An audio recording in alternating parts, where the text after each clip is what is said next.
If there's one crop that really exposes your soil's true quality, it's got to be tomatoes. They're such heavy feeders with high demands for potassium, calcium and magnesium. Now, you can feed them compost, manure or even liquid fertilizer, but honestly, I wanted to try something a bit simpler. Something every household produces each week, but, well, most folks just throw away. So I buried banana peels under my tomato plants. I expected, just a small boost in potassium. But what I actually got was a surge in root vigour, stronger fruit set, and an extended harvest window that easily outperformed my control plot. The result wasn't just hype, it was biology in action. So here's the science behind what happened, why it works, and how you can do it right without creating rot, fruit flies, or, a nutrient imbalance. Banana peels are honestly far more than just a potassium source. Most gardeners, myself included at first, associate banana peels with potassium, which is true. They're absolutely loaded with it. But the real story is in the ratio and the form of nutrients they contain. A single medium peel, about 50 grams or so, contains roughly 0.4% nitrogen, 0.4% phosphorus, and up to 3% potassium by dry weight.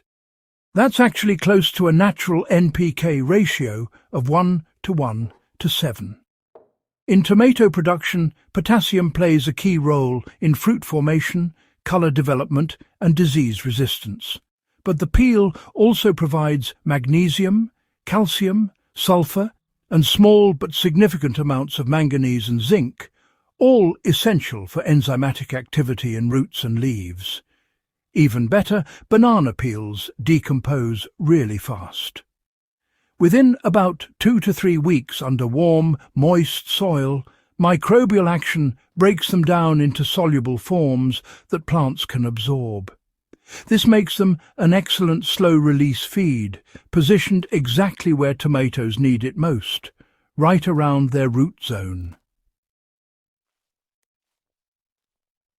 Direct burial actually gives far better results than blending or composting, in my experience. Many gardeners chop up banana peels and toss them into compost bins. That works, sure, but it's slow and it dilutes the nutrient value across a larger mass. Direct burial, on the other hand, concentrates those nutrients precisely under your target plant. It also encourages root stimulation. When buried at about 3 to 5 inches deep, banana peels begin decomposing in an oxygen-limited but still active zone of microbial life. That decomposition releases carbon dioxide, trace ethylene and soluble nutrients, all of which draw roots toward the peel layer. In practical terms, here's how it works. When you transplant a tomato seedling, dig a hole roughly 8 inches deep and lay 1 to 2 fresh banana peels at the bottom. If the soil is heavy clay, slice the peels lengthwise to speed up decay. Add a thin layer of soil, about 1 inch, to prevent direct contact between the peel and young roots. Then set your tomato in place. As the plant establishes, the peels begin to soften and break down, feeding the developing root ball continuously. The ratio I found most effective is about 2 medium banana peels per plant for standard 5-foot tomato varieties. For smaller determinate or patio varieties, 1 peel per plant is usually sufficient. Adding more doesn't increase yield. It can actually slow root access if the decomposition creates short-term anaerobic pockets. The impressive result isn't from the peel itself. It's from how microbes process it. As bacteria and fungi decompose banana tissue, they release enzymes and organic acids that free-bound minerals in the surrounding soil.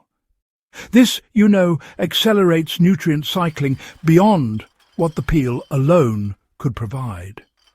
In effect, the peel acts as a microbial magnet. Fungal hyphae in particular colonize the peel fibres, forming a dense network that extends into the root zone.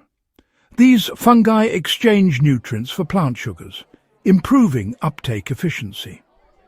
In my trials, tomato plants over buried peels developed thicker stems, denser leaf colour and better drought tolerance after 3 weeks, all early indicators of healthy symbiotic soil activity. For gardeners who want to maximise this microbial action, pre-soak banana peels in a 1 to 10 compost tea solution for 24 hours before burial. This inoculates them with active decomposers, jump-starting the breakdown process once buried. Burying banana peels sounds easy, but there are a few details that determine whether it helps or hurts your plants. The first is depth. Peels buried too shallow attract pests like fungus gnats or fruit flies. Always aim for at least 3 inches of soil coverage. The second is oxygen control. Whole peels buried in compacted or waterlogged soil can decompose anaerobically, producing a sour smell and temporarily tying up nitrogen. To prevent that, always add a handful of dry carbon material, such as shredded leaves, sawdust, or old mulch around the peel. The ideal ratio is about 2 parts carbon material to 1 part banana peel by volume. This balances microbial activity, ensures steady decomposition, and prevents nitrogen drawdown near the roots. If you're working in raised beds, rotate where you bury the peels each season. Repeatedly layering them in the same hole can oversaturate that zone with potassium and calcium, which may interfere with magnesium uptake in subsequent crops. Think of it as a rotational nutrient pocket, one that moves along with your planting plan. By mid-season, the difference between my test rows was visible. The plants with buried banana peels grew 20 to 25% taller, with more consistent fruit clusters and fewer signs of blossom end rot. In controlled measurements, soil potassium levels around those plants were nearly double that of untreated areas. More importantly, the fruit flavour was noticeably richer, likely from improved sugar and acid balance driven by consistent nutrient availability. By the end of the season, the buried peel layer had completely disappeared, replaced by crumbly, humus-rich soil that held moisture better than before. When I dug a post-harvest trench to inspect, I found a dense web of feeder roots extending right through where the peels had been.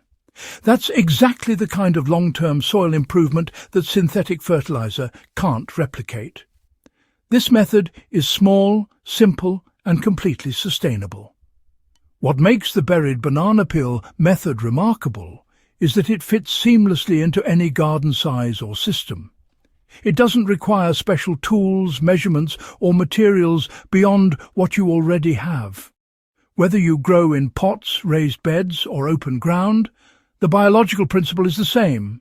Localize organic nutrition right where the roots can use it. Over time, this builds both soil fertility and structure from the inside out. For those running intensive gardens or greenhouse systems, the buried peel method can also be scaled. In a 10 by 10 plot with 12 tomato plants, you'd use around 24 banana peels per season, easily achievable from household waste. Combined with light compost mulching, this setup can maintain balanced nutrient levels with almost no need for store-bought fertilizer. If you're serious about growing better tomatoes and want methods that rely on biology, not chemicals, give this one a try. It's simple, renewable, and it works. And if you found this guide valuable, make sure to subscribe to Hydrohaven for more evidence-based soil strategies that keep your garden productive season after season. Share this with another grower, because sometimes the best fertilizer really is the one you are about to throw away.